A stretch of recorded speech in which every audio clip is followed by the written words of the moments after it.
Hello students, welcome to Cactus Prep classes. आज आप लोगों का चौथा क्लास है केमिस्ट्री का, जिसमें आप चैप्टर पढ़ रहे हैं ठोस सॉलिड के बारे में। ये चौथा क्लास, तीसरे क्लास में आपको बताया गया था क्रिस्टल के प्रकार के बारे में। अभी हम लोग सेल्स के बारे में पढ़ रहे हैं कि यहाँ सेल मतलब कौन सेल कैसा होता है, या वंडर वॉल्स के बारे में भी चर्चा चला था। तो अब जैसे जान रहे हैं, कुछ बोले थे कि और 3-4 टॉपिक्स बच गया है उसमें, उसके बाद आपको सेल के भी प्रकार बताया जाएगा। तो पहले उन टॉपिक्स के बारे में देख लेते हैं। जैसे टॉपिक्स इधर थोड़ा बाहर ही लिख दिया, यहाँ है और थोड़ा नीचे है। जैसे पहला है इकाई सेल। पहला क्या है? इकाई सेल, जिसको हम लोग यूनिट सेल के नाम से भी जानते हैं। इकाई सेल क्या है? तो आकाशीय जालक का वह भाग जिसकी पुनरावृत्ति होने से संपूर्ण क्रिस्टल का निर्माण होता है, इकाई सेल कहलाता है। मतलब जब कोई पदार्थ एक जगह जुटेगा तो वो क्रिस्टल के ही रूप में बनेगा। मतलब जब किसी भी तरह का परमाणुओं को एक जगह एकत्रित किया जाएगा तो वो किसी न किसी क्रिस्टल का ही निर्माण करेगा। ठीक है, तो यहाँ बस वही चीज़ लिखा गया, आकाशीय जालक। मतलब हमारे जो आकाशीय जालक माना गया, मतलब वो जो जालक है, किसी भी कोई भी क्रिस्टल बनता है, या हीरा ही हम लोग देखते हैं, हीरा जो बना होता है, हीरा का जो अपरूप होता है, ठीक है, कुछ इस प्रकार होता है अपरूप।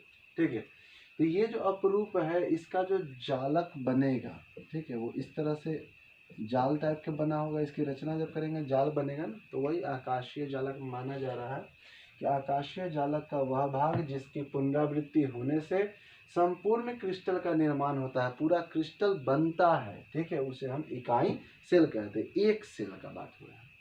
अब जैसे ये यूनिट सेल का एग्जांपल्स हो गया, घन घन आपके ही रूप का है।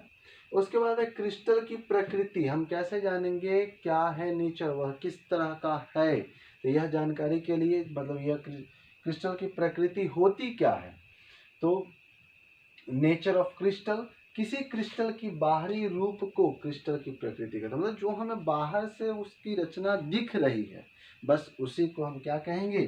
तो उसे हम नेचर ऑफ क्रिस्टल यानी कि क्रिस्टल के प्रकृति कहेंगे। अब उसके बाद का पॉइंट है आकाशीय जालक। जैसे बताया गया, यहाँ थोड़ा सा ऊपर में भी एक चर्चा चला था, आकाशीय जालक क्या है। तो आकाशीय जालक का भी डिफिनेशन यहाँ दे दिया गया है, जिसको स्पेस लैक्टिस कहते हैं।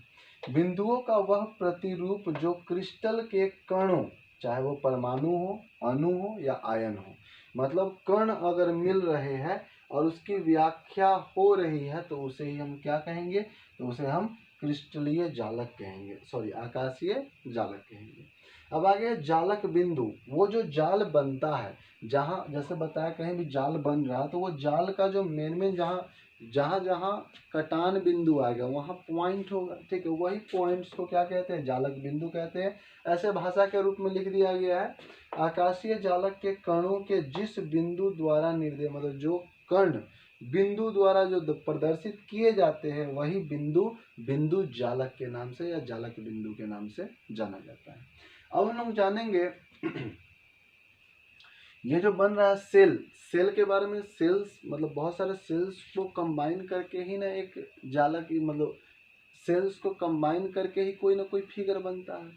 क्या बहुत सारे सेल्स को जब जोड़ा जाता है तो किसी भी तरह का आकृति का निर्माण होता है। तो उसी तरह जानते हैं हम लोग, ये जो इकाई सेल है ये कितने प्रकार का है? एक जो सेल होता है, छोटा छोटा खंड जो बना हुआ है, ये खंड कितने प्रकार का होता है? तो ये खंड 4 प्रकार के होते हैं। ये खंड कितने प्रकार के होते हैं?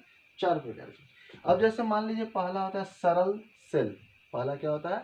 सरल सेल, जिसको हम बोलते हैं सिंपल सेल। सरल में साधारण, साधारण को सिंपल कह सकते हैं। तो वह सेल जिसमें सिर्फ जालक बिंदु कण पाए जाते हैं, मतलब जो बस कण के रूप में रहे, ठीक है, वो हम क्या कहलाएगा?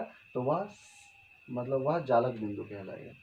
अब मतलब वह सरल सेल कहलाएगा। सॉरी, अब आगे है पिंड केंद्रित सेल। दूसरा प्रकार है, सेल का प्रकार में ही आ रहा है, तो दूसरा प्रकार है पिंड केंद्रित सेल, जिसको हम इंग्लिश में बॉडी सेंट्रल सेल कहते हैं, बॉडी सेंटर्ड सेल या बीसीसी के नाम से जानते हैं। ठीक है, वह सेल जिसमें जालक बिंदुओं के अतिरिक्त पिंड के केंद्र से भी कण उपस्थित होते हैं, मतलब इसका बीचों बीच, जैसे मान लीजिए ये फिगर है इसका, ठीक है, ये एक सेल है, तो इसका बीचों बीच भी बिंदु सब में उपस्थित होगा, ठीक है।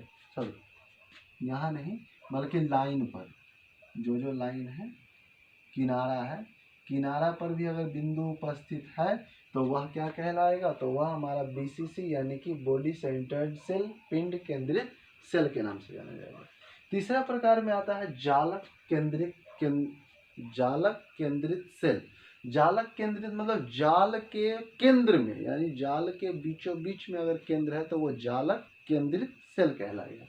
वैसा सेल जिसके जालक बिंदुओं के अतिरिक्त फलक के केंद्र में भी, जालक में तो हो ही रहा है, साथ में फलक में भी अगर केंद्र है, मतलब यहाँ सतहों के किनारे किनारे अगर केंद्र को प्रदर्शित किया जा रहा है तो वो एफसीसी यानी कि फेस सेंटर्ड सेल के नाम से जाना जाएगा, ठीक है। अब लास्ट है इसका अंतः केंद्रित सेल, जिसमें फलक मतलब जिसमें सतहों में भी केंद्र हो, जैसे लिखा हुआ है, इसको हम इंग्लिश में एंड सेंटर्ड यूनिट सेल या FECUC के नाम से जानते हैं। वैसी सेल जिसमें जालक बिंदुओं के अतिरिक्त आमने सामने के किसी दो फलक, मतलब सिर्फ किसी दो फलक आमने सामने, मतलब चाहे वो यहाँ हो, चाहे यहाँ हो, या आगे पीछे हो, ठीक है, सिर्फ आमने सामने के कोई दो फलक पर अगर दो केंद्र प्रदर्शित कर रहा है तो वह हमारा ECUC केंद्र कहलाएगा, मतलब अंतः केंद्रित सेल कहलाएगा, ठीक है। अब आगे जानते हैं इसके ये तो सेल्स के प्रकार था। अब इसी में इकाई सेल का प्रचाल, मतलब ये एक सेल किस तरह से फैला होता है, या हम इसके न्यूमेरिकल्स वगैरह बनाएंगे, या इसमें बनाए जाने वाला हिसाब वगैरह जो होगा वो एक सेल में हम कैसे मानेंगे। तो मानने के लिए यहाँ दिया गया एक सेल बनाया गया, सेल के किसी एक केंद्र से सब मान लिया गया। देखिए आप यहाँ पर इसमें किया क्या गया है, एक इकाई प्रचाल को निम्नलिखित प्रचालों द्वारा प्रदर्शित किया जाता है। पहला है 3 अक्ष लिया, XYZ, यहाँ कितने अक्ष लिए गए, 3 अक्ष लिए गए, पहला X, दूसरा Y, तीसरा Z, जिसकी लंबाई क्या माना गया, तो जिसकी लंबाई ABC माना गया। देख रहे हैं आप लोग, XYZ 3 गो अक्ष लिया गया और तीनों अक्षों पर उसकी लंबाई को X पर का A मान लिया, Y पर का B मान लिया और Z पर का C मान लिया। अब इसी में कुछ और एक लाइन है जो जुड़ा हुआ है, किन्हीं दो अक्षों के बीच का कोण क्रमशः क्या माना गया, तो अल्फा, बीटा और गामा माना गया। मतलब तीनों पर अगर लंबाई दे रहा है अक्षों के फिर तीनों अक्ष को प्रदर्शित कर रहा है, अक्ष की लंबाइयों को अगर दिखा रहा है तो वहां पर बन रहा, वहां जो दो गो कोई अक्ष बन रहा है तो उसके को मतलब उसके बीच बना कोण को अल्फा, बीटा और गामा से प्रदर्शित किया गया है।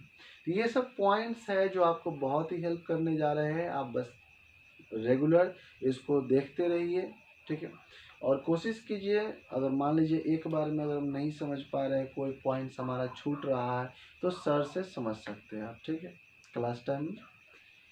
ऐसे अगर एक बार में मान लीजिए किसी तरह का प्रॉब्लम है या नहीं सुन पाए हो, ध्यान हट गया हो, तो फिर से उस वीडियो को आप देख सकते हैं।